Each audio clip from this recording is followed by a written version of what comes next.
রোজ রোজ রুটি বানানোর ঝামেলা থেকে বন্ধুরা আজকে মুক্তি। বন্ধুরা আজকে এমন একটা টিপস তোমাদের সাথে শেয়ার করবো, দেখলে অবাক হয়ে যাবে। আগের ভিডিওতে তোমরা আমাকে অনেক ভরে ভরে কমেন্ট করেছো যে মিক্সার গ্রাইন্ডারে কোনোদিন রুটি বানানো যায় না, কিন্তু আজকে তোমাদেরকে মিক্সার গ্রাইন্ডারে রুটি বানিয়ে দেখাবো। বন্ধুরা কোনো রকম হাত লাগবে না, রুটি বানানোর একদম ঝামেলা শেষ।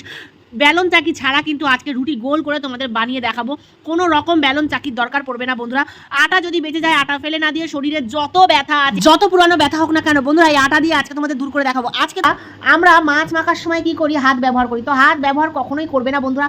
হাত ব্যবহার করলে হাতের মধ্যে মাছের একটা গন্ধ, কখনো কখনো কাটা থেকে যায়, হাতের মধ্যে লেগে গেলে সমস্যা হয়। এইরকম বাটির মধ্যে মাছ নিয়ে নেবে, নুন হলুদ মশলা যা দেওয়ার থাকবে ঢাকনা দিয়ে এরকম নাড়াচাড়া করলেই কিন্তু মাছটা মাখা হয়ে যাবে। আর তোমাদের কিচেন কাউন্টারটাও তোমাদের নোংরা হবে না, বারবার হাত ধুতেও ঝামেলা লাগবে না। এবার দেখো বন্ধুরা, আর একটা ঝামেলা তোমাদেরকে বলি, যারা নতুন গৃহিণী তাদের জন্য বলি। কি করো, তেল গরম হলেই মাছটাকে দিয়ে দাও। অনেক সময় দেখবে বন্ধুরা তেল গরম হয়েছে কি না বুঝতে পারি না, আগেই মাছ দিয়ে দিই, যেমনটা আমার সাথে আজকে হয়েছে। তেলটা কিন্তু কম গরম হয়েছিল আর আমি মাছ দিয়ে ফেলেছি। এবার দেখো আমি কি টিপস ফলো করছি, মাছ কিন্তু একদম কড়াইতে লেগে যাবে না, মাছ কিন্তু একদম হালকাভাবে উঠে আসবে। দেখো মাছটা দেওয়ার সাথে সাথে খুন্তি দিয়ে উল্টে দেবে। এতে কি হবে, মাছের তলায় তেলটা লেগে যাবে, আর উল্টে দেওয়ার সাথে সাথে কিন্তু বন্ধুরা তেলের লাগার কারণে মাছটা কিন্তু আর কড়াইতে সেটে যাবে না। এই টিপসটা তোমরা ফলো করবে, যতই তোমরা ভুলে যাও তোমাদের মাছ কোনোদিন পুড়বে না। তোমাদেরকে মাছ আমি ভেজেও দেখালাম। মাছ ভাজার সময় এই ভুলটা সবাই করে থাকে বন্ধুরা, কারণ যারা নতুন গৃহিণী তারা বুঝতে পারে না, কড়াই যতক্ষণ গরম না হবে তেল দেবে না, তেল যতক্ষণ ধোয়া না বেরোবে মাছ দেবে না। দেখবে এই দুটো টিপস ফলো করো, তোমাদের মাছ কোনো দিন কড়াইতে লাগবে না। আর যদি কড়াই খারাপ হয়ে থাকে তাহলে এই টিপসটা ফলো করবে, মাছ দেওয়ার সাথে সাথে উল্টে দেবে, তাহলে কড়াই যতই খারাপ হোক না কেন মাছ কিন্তু কোনোদিন কড়াইতে লাগবে না। এবার তোমাদের সাথে আরেকটা টিপস শেয়ার করি বন্ধুরা। দেখো আলু কেটে রাখার পরে কিন্তু কালো হয়ে যায়। পরশু দিনের ভিডিওতে কে কমেন্ট করেছিল আমার ঠিক মনে পড়ছিল না, যদি সেই ভিডিওটা দেখে থাকো তাহলে আমাকে অবশ্যই কমেন্টে বলবে যে টিপসটা কেমন লাগলো। আলু কাটার পরে কেন কালো হয়ে যায়, এই টিপসটা তুমি জিজ্ঞেস করেছিলে। তো আলু কাটার পরে আলুকে এরকম পানির আর লবণ জলে ভিজিয়ে রাখবে, তাহলে কিন্তু কখনোই আলু কালো হবে না, আলু এরকমই ফকফকা সাদা থাকবে। তারপরে মশলাটাকে তোমরা কি করো, ডাইরেক্ট দিয়ে দাও। কখনো ডাইরেক্ট দেবে না, মশলা ডাইরেক্ট দিলে কিন্তু কড়াই পুড়ে যাওয়ার সম্ভাবনা থাকে। আর যদি মনে করো ঘন্টার পর ঘন্টা ঘষবে, কড়াই মাজবে, তাহলে কোনো ব্যাপার না, পুড়িয়ে রান্না করো, আমার কোনো সমস্যা নেই। তো দেখো এই মশলাটাকে ভিজিয়ে রেখে রান্না করলে কড়াই কখনো পুড়বে না, কড়াই কিন্তু একদম সাদাই থাকবে, তোমাদের কষ্ট কম হবে। এবার তোমাদের সাথে চলে এসেছে একটা ভয়ঙ্কর টিপস নিয়ে।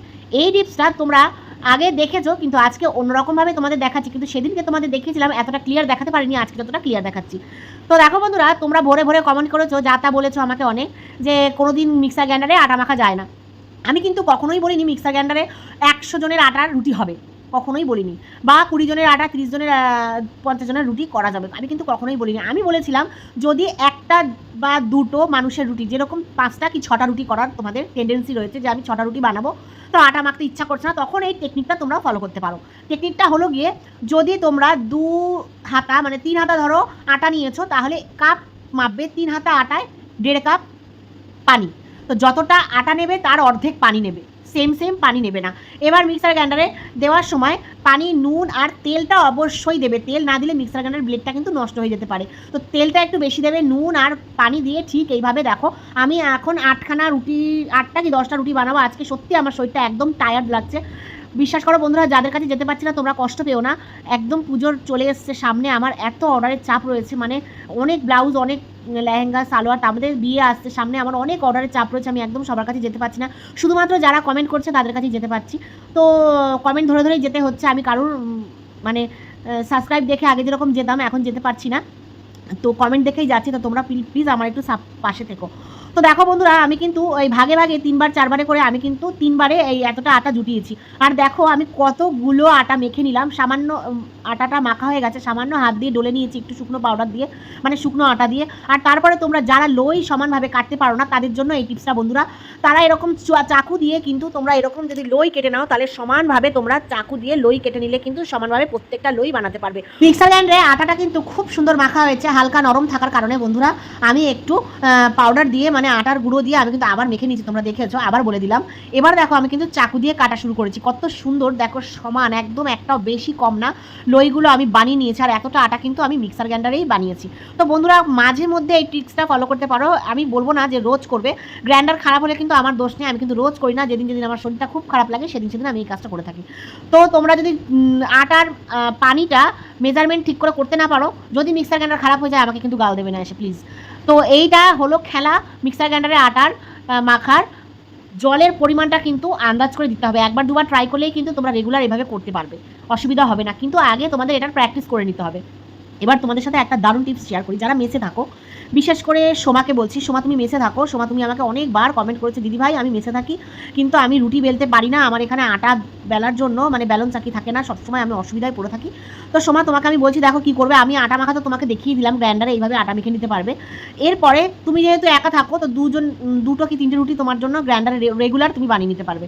এবার দেখো কি করবে, একটা ভারী মতন থালা নিয়ে নেবে আর এরকম একটু আটার লই দিয়ে কাউন্টার টপের মধ্যে এইভাবে বেলন চাকি ছাড়া রুটি করে নিতে পারবে। চাপ দেবে হালকা হাতে, দেখবে সুন্দর গোল হয়ে যাচ্ছে। এবার যদি মনে করো যে একটু ইন্ডিয়া পাকিস্তানের ম্যাপের মতন লাগছে, তো কি করবে, এইরকম রুটিটাকে গোল করার জন্য একটা টিপস তোমাকে আমি বলি, তুমি দেখো ভালো করে আর ভিডিওটা কিন্তু সুন্দর করে দেখে নেবে পরপর, তাহলেই তুমি বুঝতে পারবে যে শুধুমাত্র আমি তোমার জন্যই আজকে এই ভিডিওটা বানিয়েছি। বিশ্বাস করো তোমার এই কমেন্টগুলো শুনলে আমার খারাপ লাগে, কারণ মেসে থাকার কি জ্বালা আমি জানি, আমি থেকেছি আমি জানি। তো বাবা মার থেকে দূরে থাকার কষ্টটা কিন্তু অনেকটাই। এবার দেখো তোমাকে আমি বললাম যে আমি কিন্তু থালা দিয়ে চেপে চেপে রুটিটাকে বানিয়ে নিয়েছি, কিন্তু গোল হয়নি ঠিক করে। এবার কী করবে, রুটিটাকে 3 ভাগে মানে মাঝখান দিয়ে একটা ভাঁজ করবে, তারপর আবার একটা ফোল্ড করবে, মানে ত্রিকোণ করে এরকম গোল করে কাঁচি দিয়ে কেটে নেবে, দেখবে গোল রুটির মজা পাবে আর রুটিটা কিন্তু দারুণ ফুলবে। বন্ধুরা তোমাদের সাথে আমি ছোটো ছোটো টিপস শেয়ার করি তোমাদের যাতে অনেক অনেক অনেক কাজে লাগে। তো দেখো এরপরে টিপসটা কি শেয়ার করছি, নেবে বন্ধুরা একটা ছোটো মাপের পেঁয়াজ, একটা ছোট্ট টুকরো আদা আর 5-6টা রসুন। এটা দিয়ে কি করবে, মশলা বানিয়ে মাছ রান্না করবে? না না, মশলা বানিয়ে মাছ রান্না বা মাংস রান্নার টিপস আমি রেসিপি দেখাচ্ছি না তোমাদেরকে, এমন একটা রেসিপি দেখাচ্ছি সেই রেসিপি দেখে শরীরের ব্যথা দূর হয়ে যাবে।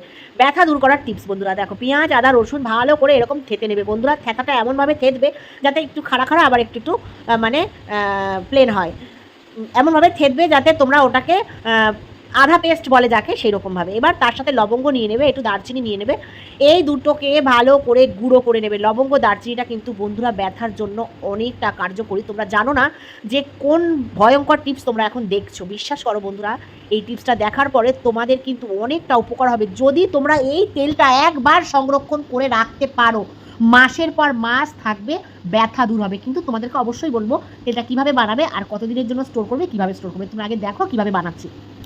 তো দেখো সমস্ত উপকরণগুলোকে আমি ভালো করে এরকম করে থেতো করে নিয়েছি, ঠিক আছে। থেতো করার সময় মাথায় রাখবে আলাদা আলাদা থেতো করবে, তারপরে একসাথে মিক্স করবে। পেঁয়াজ আদা রসুনের সাথে যদি তোমরা এইভাবে থেতো করো তাহলে কিন্তু হবে না। এবার এগুলোকে থেতো করার পরে আমি নিয়ে নিলাম সামান্য কর্পূর, পেঁয়াজ আদা রসুন আর নেব কর্পূর, এই 4টে উপকরণের সাথে নিয়ে নিয়েছিলাম আমি লবঙ্গ গোলমরিচ, আর এখন নিলাম কালো জিরে আর মেথি, ঠিক আছে। কটা উপকরণ তোমরা কিন্তু গুনে গুনে আমাকে বলতে পারো কমেন্টের মধ্যে, আমি বলেই দিলাম। হ্যাঁ, তো আর রিপিট করবো না, দেখি কে কে বলতে পারে। এবার দেখো এই উপকরণগুলোকে একদম কড়া ঘানি সর্ষের তেল ইউজ করবে বন্ধুরা, এখানে অন্য কোনো তেল ইউজ করবে না, একমাত্র সর্ষের তেল ইউজ করবে। কেন সর্ষের তেল ইউজ করবে সেটা বলছি। সর্ষের তেল কিন্তু বন্ধুরা ব্যথা বেদনা দূর করার জন্য 1 নম্বর ওষুধ।